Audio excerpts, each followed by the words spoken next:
So for today's video vlog nga mga sir ay tuturuan ko nga kayo kung paano nga ipantay yung rear fender natin dito sa Honda Click version 3 natin, no. Ayan, so kung makita ninyo kakalabas lang nito at hindi natin napansin na banking pala yung tapaludo natin dito sa likod.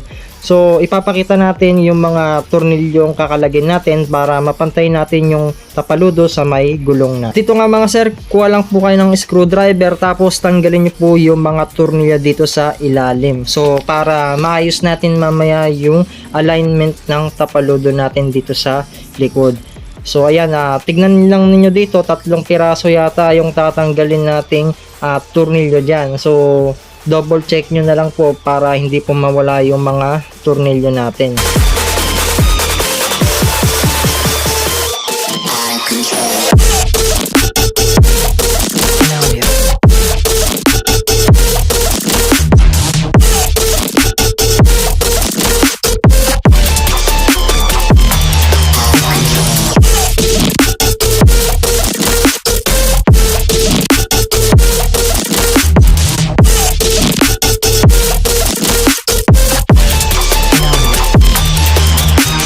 At para makita natin kung meron pang tornilyo na nakakabit dito. So kung makita ninyo, ganyan po yung itsura niya. May mga wire po dyan. Bali takip po ito ng mga wire. At may tornilyo pa pong dalawa dito mga sir.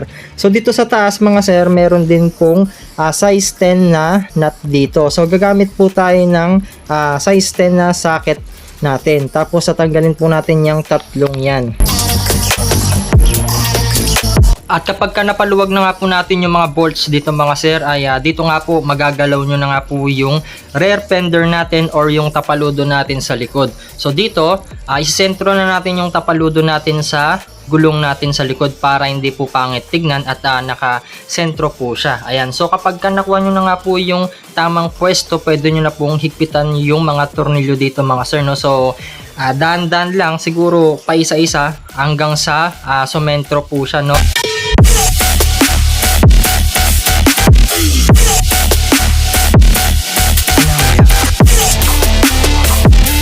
At dito nga mga sir, medyo sumentro na siya ng konti, no? Pero idudusog pa natin para mas maganda po siyang tignan. So konting luwag at saka konting higpit lang yung gagawin natin dito. Tapos bibinatin lang natin siya hanggang sa sumentro na po yung tapaludo natin.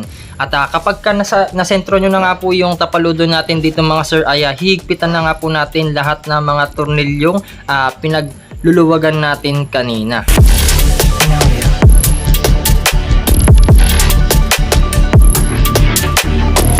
At kapag hindi nyo pa rin po na sentro, tanggalin nyo lang po yung reflectorized na kulay pula rito, tapos paluwagin nyo lang po yung dalawang bolts dito mga sir, no? So pwede rin po kayong mag-adjust dito. So minsan nandito po kasi yung problema, kaya kahit na isentro na natin dun sa may pinaka bolts dun sa taas, ay meron pa rin awang, no? So dito, saktong-sakto na po yan mga sir, no? Higpitan na po natin lahat, tapos ilalagay na natin yung takip na reflectorized na kulay pula na tinanggal natin dito. So higpitan na po ninyo lahat yan mga sir para hindi na po gumalaw-galaw at nakapix na nga po siya. Nakasentro na yung tapaludo natin dito sa may gulong natin.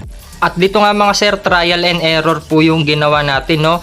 Paluwag, pahigpit po yung ginagawa natin hanggang sa ma-perfect po natin na masentro yung tapaludo natin dito sa likod sa may gulong natin. So wag po kayong mabubusit. Ayan, so dito mga sir, okay na nga po yung gulong natin at yung tapaludo natin, pantay na nga po sila, no? So ayan, hindi na po siya pangit tignan. So pangit kasi kapag ka slant yung tapaludo natin tapos hindi pantay sa gulong natin. At shoutout nga pala kay mekaniko natin na si Dulpo at doon sa kasama niya na nagpipintura. Ayan, shoutout sa inyo mga boss.